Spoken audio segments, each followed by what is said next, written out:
मी असं एका ट्रेनिंग मध्ये शिकलो की कंप्लेंट करणारं जे जीवन आहे त्याच्यापेक्षा खाली स्तरच नाही जीवन जगण्याचं.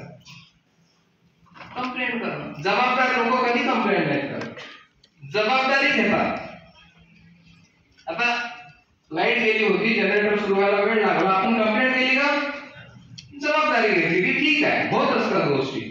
कंप्लेंट नाही केली, चिडचिड नाही केली, तर कंपॅरिझन सोडावं लागेल, कंप्लेंट सोडावं लागते. आणि तिसरी गोष्ट आहे, मीच कसा बरोबर आहे, याला म्हणतात जस्टिफिकेशन.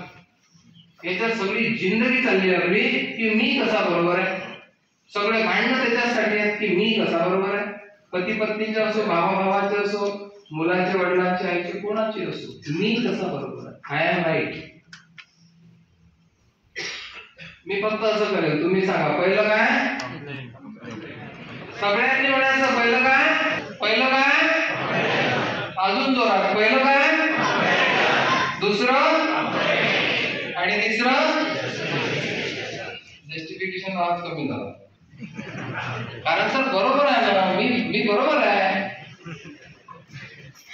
मी बरोबरच आहे. सगळ्या कोर्टात केसेस पडलेल्या आहेत, दोघे म्हणतात मी बरोबर आहे.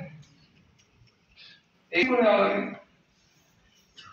तर ही त्रिसूत्री मी तुम्हाला दिलेली आहे. कंप्लेंट, पहिलं कंपॅरिझन जो सगळ्यात मोठा कॅन्सर आहे, दुसरं कंप्लेंट तोही काही छोटा कॅन्सर नाहीये, आणि तिसरं जस्टिफिकेशन, कोणीच कोणापेक्षा कमी. या तिन्ही गोष्टी कोणीच कोणापेक्षा कमी नाहीये. तर याच्यातून सुटका पाहिजे का सगळ्यांना? सोपा आहे का? नहीं. पण कार्य कठिन है, इसीलिए करने योग्य है. साधारण कार्य तो सभी करते हैं.